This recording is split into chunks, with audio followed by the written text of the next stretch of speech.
Pak Rumainur. Pak Rumainur. Siapa KJ? Masih bersama Kata KJ? Masih. Ini kalau kita lihat peta Pak Rahmat tadi tidak bisa tidur kita, Pak. Nah, apa yang dipasok oleh pemerintah, Pak, cukup tidak dana Bapak untuk menyelesaikan peta yang serumit itu tadi? Jadi gini, kami sesuai dengan apa yang dikatakan oleh Pak Badrul tadi. Jadi kegiatan kebencanaan ini adalah rangkaian. Jadi walaupun kami ada di kedaruratan, kami sebelum ini adalah Kepala Bidang Pencegahan dan Kesiapsiagaan juga selama 5 tahun. Dan kami tahu apa tahapan-tahapan yang dilakukan. Jadi dalam rangka menghadapi ancaman yang nyata ini, bidang pencegahan dan kesiapsiagaan banyak sekali kegiatannya. Ya, salah satunya adalah menyiapkan peralatan misalnya seperti sirine. Sirine untuk memberi peringatan kepada masyarakat tentang adanya ancaman tsunami. Kalau terjadi gempa yang memungkinkan menimbulkan tsunami, sirinenya kita hidupkan. Untuk merawat sirine tersebut ada lebih sirine Bapak berapa banyaknya, Pak? Baru 42, Pak. Idealnya 200. Baru 42, idealnya 200. 42 ada berbunyi semua.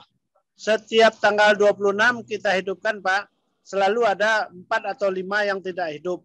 Tetapi yang tidak hidup itu kita lakukan perbaikan di bulan itu juga. Jadi setiap uji coba, setiap titiknya ada petugas. Dan mereka yang melaporkan. Kalau serentak nggak hidup, kita hidupkan secara manual. Kalau shelter itu di bawah tanggung jawab Bapak enggak tuh? Jadi shelter gini. Shelter itu pembangunannya di bawah pemerintahan pusat. Setelah dia ada, dia boleh digunakan oleh kabupaten kota setempat untuk penggunaan lain selain dari kebencanaan. Jadi misalnya saat ini ada shelter, ada penjaganya enggak, Pak? Untuk ada penjaganya enggak?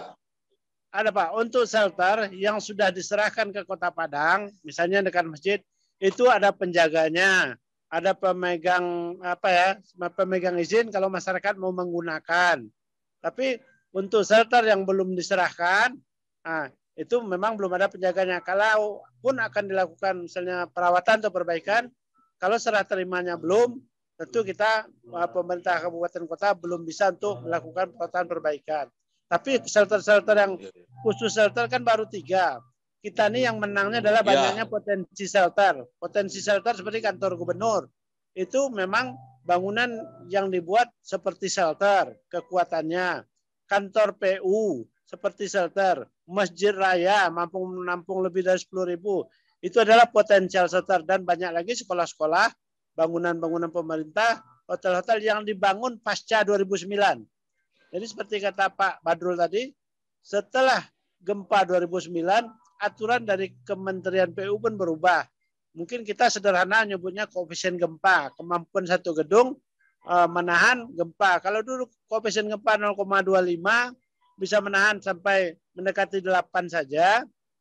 Maka sekarang dengan adanya naik koefisien gempa menjadi 0,30, maka diperkirakan gedung tersebut mampu menahan gempa sampai 9 skala Richter. Dan hal-hal tersebut yang perlu kita gaungkan lagi di dalam setiap orang membuat perizinan pembangunan gedung. Karena itu yang akan membantu menyelamatkan masyarakat. Kalau orang diandalkan untuk menjauhi pantai, kita sudah sama tahu, begitu terjadi gempa, nggak nunggu 10 menit, jalan langsung macet. Makanya kita mengarahkan ke shelter dan potensial shelter, agar orang tidak berebut ke jalan raya. Dan itu sudah dilakukan oleh pemerintah kota, kabupaten. Informasi-informasi tersebut sudah diberikan berupa petunjuk arah evakuasi. Cuman kita mengakui, Pak, petunjuk arah evakuasi yang sudah dibuat beberapa tahun sebelumnya, sebagian sudah kabur, sebagian ada juga yang sudah dicopot oleh tangan-tangan tidak bertanggung jawab.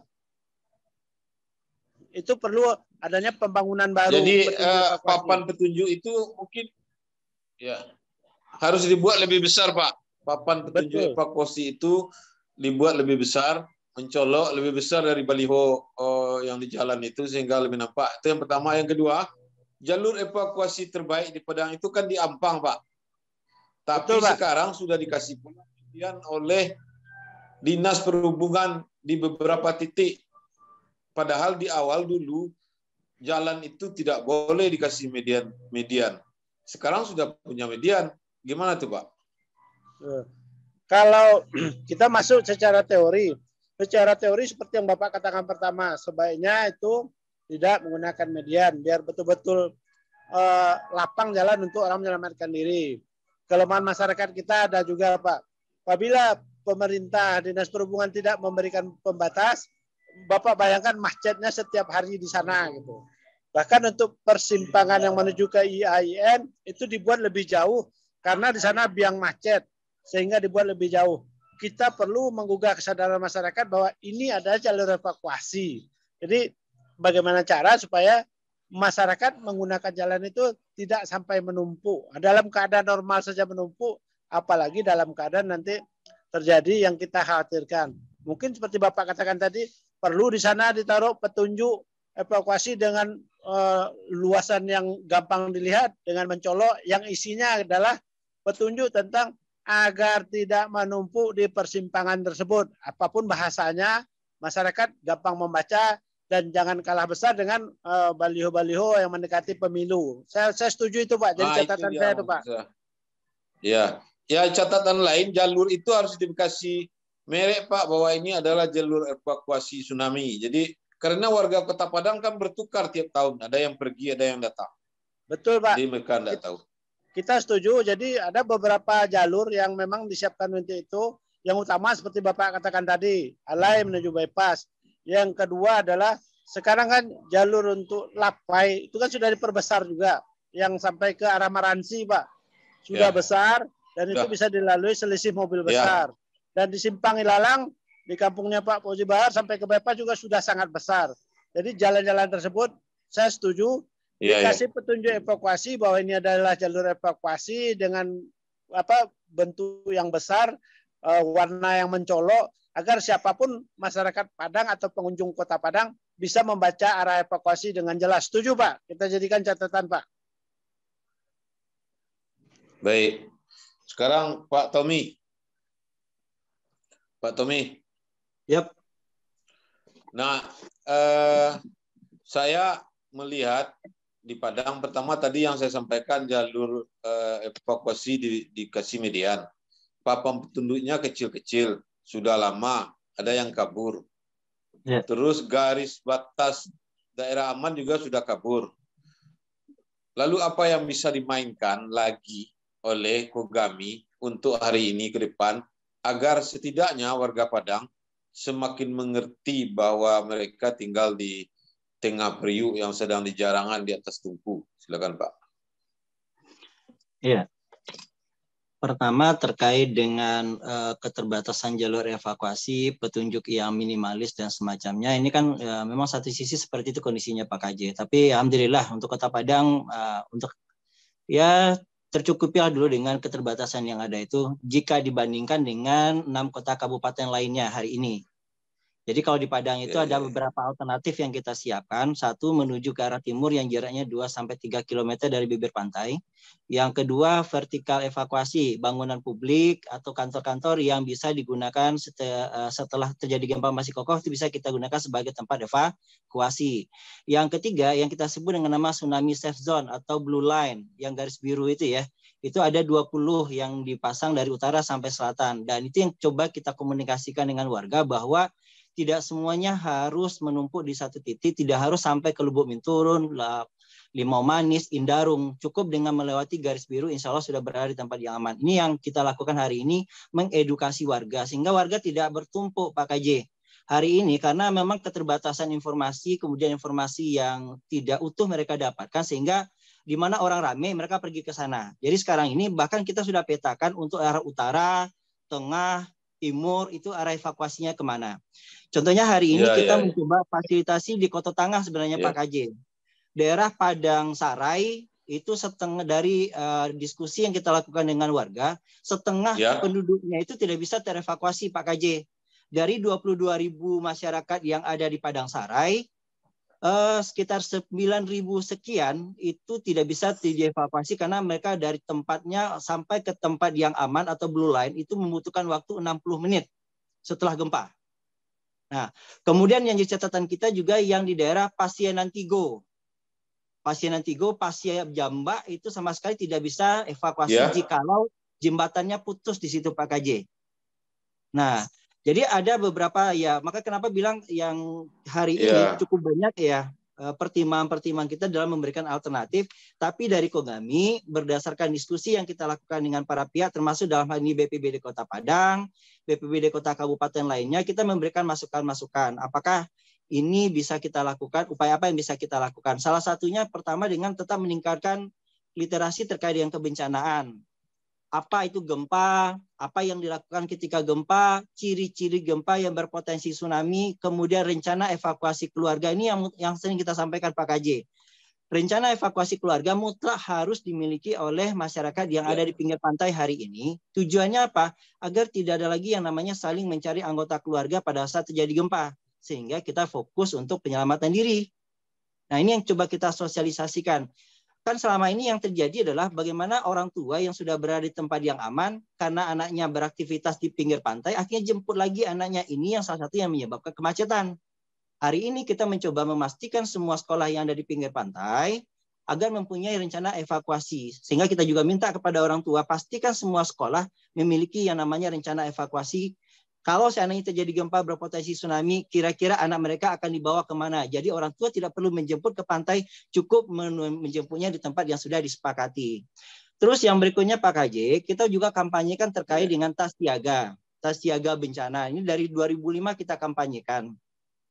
Bagaimana setiap rumah tangga, terutama yang di pinggir pantai, menyiapkan yang namanya tas siaga. Ada pakaian, minuman, obat-obatan, makanan, kemudian senter, termasuk yang paling berharga adalah surat-surat berharga, buku tabungan, emas, surat tanah, surat nikah, dan semacamnya, taruh di dalam tas dekat pintu, sehingga pada saat kejadian yang tak diinginkan itu terjadi, misalnya malam hari, waktu kita untuk menyelamatkan diri kan 20-30 menit. Jadi waktu yang berharga itu tidak habis hanya dengan mengambil barang-barang. Cukup mengambil tas, kemudian mereka evakuasi ke tempat yang aman. Dan hal ini yang kita lakukan dari tahun 2005 sampai hari ini. Di samping, kita memastikan bahwa apa yang disampaikan oleh Pak Rahmat tadi, itu menjadi panduan kebijakan bagi pemerintah daerah. Jadi ya, yang disampaikan terkait dengan peta-peta oleh Pak Rahmat tadi sudah menjadi dasar untuk KRB namanya Pak KJ. Kajian risiko bencana di tingkat kota atau kabupaten. Yang kemudian berdasarkan kajian risiko ini, akan diterjemahkan dalam bentuk rencana penanggulangan bencana, di mana di dalam rencana ini ada upaya yang dilakukan oleh pemerintah daerah untuk mengurangi risiko jikalau bencana itu terjadi. Untuk bencana yang spesifik sifatnya, misalnya tsunami, ada yang namanya rencana kontingensi tsunami. Misalnya Kota Padang sudah punya rencon tsunami hari ini, Padang Pariaman juga sudah punya, yang lain itu masih dalam bentuk draft. Nah, kita berharap dengan adanya rencon, itu bisa pemerintah daerah mengetahui ancaman yang ada, sumber daya yang mereka miliki jikalau itu terjadi, tempat evakuasi yang akan dituju, terkait juga kebutuhan logistik yang dibutuhkan pada saat gempa berpotensi tsunami itu terjadi. Itu kira-kira upaya yang sudah kita lakukan hari ini Pak KJ. Di samping, alhamdulillah hari ini Pak KJ, ada 2 kelurahan kita di Kota Padang yang kita masukkan, yang kita ajukan untuk mendapatkan pengakuan dari BMKG sebagai masyarakat siaga tsunami, yaitunya Kelurahan Lolong Belanti dan Kelurahan Purus. Alhamdulillah kemarin sudah mendapatkan pengakuan dari BMKG di tanggal 30 September. Dan kita sekarang ini sedang berupaya bersama dengan kawan-kawan yang lain, pemerintah daerah, kemudian BMKG Padang Panjang, mengajukan agar bisa juga mendapat pengakuan dari UNESCO. Insya Allah tanggal 10 sampai 13, tim dari UNESCO akan melakukan verifikasi lapangan terkait dengan upaya yang sudah dilakukan oleh stakeholder di Kota Padang untuk Purus dan Lolong Belanti. Itu kira-kira Pak KJ. Baik, luar biasa Tommy Susanto apa yang sudah dilakukannya selama ini. Nah, saya juga melihat warga pusat Kota Padang bisa tak terevakuasi jika jembatan putus semua. Yep. Jembatan Tamsis, jembatan Simpang Haru, jembatan di ujung tanah. Jalan keluarnya adalah buat jembatan Babuai namanya, di sebelah jembatan itu. Jadi jembatan itu tidak akan putus. Jembatan Babuai itulah yang tempat orang lari. Dulu orang lari masuk ke tang air itu 2 jam baru sampai sebelah. Dengan motor-motornya masuk ke dalam. Betul. Padahal yang dihindarinya tsunami. Jadi betapa paniknya warga kota kalau terjadi gempa besar. Satu persatu sudah terurai. Yang belum terurai adalah bagian-bagian yang belum dikerjakan dengan maksimal.